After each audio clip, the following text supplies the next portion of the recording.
Hello, welcome back to our special program on the annual Astra Subscription TV conference. Andrew Maiden is the CEO of Astra and he's using his position to lobby government over regulations that he says are outdated and distort investment and strangle innovation. Sky News business reporter Dan Murphy sat down with Andrew Maiden a short time ago and asked just what he wanted to achieve with this event.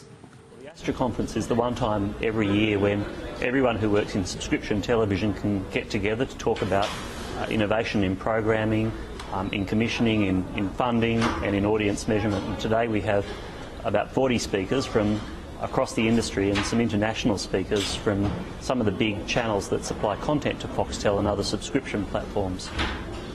Astra is calling on the government to release the regulatory handbrake on the sector. Why? Well, we believe that the rules that currently regulate the industry, which are 20 years old, distort investment and deter job creation and innovation. And we believe that if those laws can be reformed, then more jobs will be created, more content will arrive on audiences' screens and more investment will occur across the industry. What type of reforms would you like to see? Well, I know the government is contemplating changes to the reach and cross-media rules, which would benefit the free-to-air sector. They're also contemplating long overdue reforms to the anti-siphoning rules, which would benefit subscription television viewers. And we believe, and the majority of the industry believes, that all of those things in combination have a high degree of agreement, a high degree of consensus. And for that reason, we believe that reforms are within reach. And the government has the opportunity to seize that chance and create jobs and unleash investment and innovation in the sector.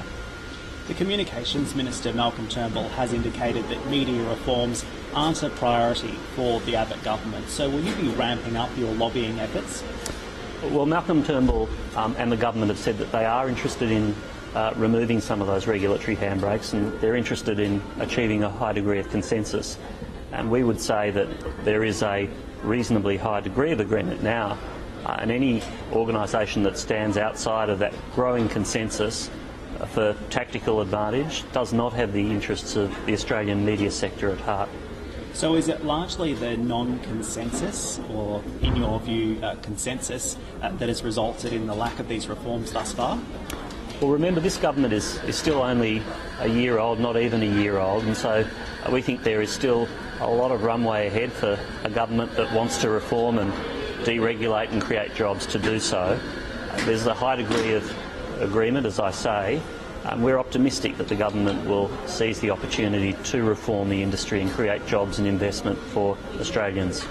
And on the platform itself, technology is really changing how Australians consume and digest media. What's the biggest threat or challenge to the subscription model in your view? Well, we've framed our conference today around change because the technological barriers are coming down. It's never been cheaper to enter the market or cheaper to fail. And for that reason, there's a proliferation of new platforms that are delivering content to Australians faster and cheaper and easier than ever before. And I believe that the subscription TV industry is learning the lessons that weren't learnt by the music industry, for instance, and will take advantage of those changes to deliver content on terms that consumers want and prosper in the future. Andrew, thanks so much for speaking with us. Pleasure. All right, let's now take a look at the ratings for week 35, starting with free-to-air. And you can see there a clean sweep of the top 5 spots for 9 there, The Block. Taking the top spot, 9 News, 60 Minutes, and The Block in there, rounding out those top 5. Taking a look at the next 5, you can see 7 News, 7 and 9 really, that X Factor making it in there as well. Taking a look now at subscription TV ratings for week 35, starting with the most watched sports program.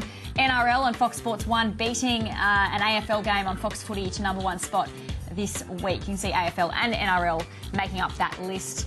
And the top 5 non-sport shows, Family Guy coming in at #1 spot. The Recruit's still in there, dropping a couple of spots though from last week. And to some of the TV news this week now, and Freeview Plus was launched by the members of Freeview this week. The enhanced EPG now offers viewers the chance to go back 7 days to watch programs on catch-up. 7 is pushing the service hardest and is working on a special HBB TV coverage of the Australian Open next January. Fox Sports is to rebrand its channels Fuel TV and Speed from November the 3rd. The new channels will then be known as Fox Sports 4 and Fox Sports 5. Network 10 has commissioned another show from Shine Australia. Broadcasters usually wait until their upfronts later in the year to announce new programming, but 10 has gone early with news about Shark Tank. The show will search for someone to become Australia's next millionaire entrepreneur. And the two most watched breakfast TV shows have been fighting on a new battleground. Both Sunrise and The Today Show are having week-long trips around the USA. Sunrise got there first. Nine's Today Show hits the US next week. So far in the ratings this week, Sunrise has a big lead over Today.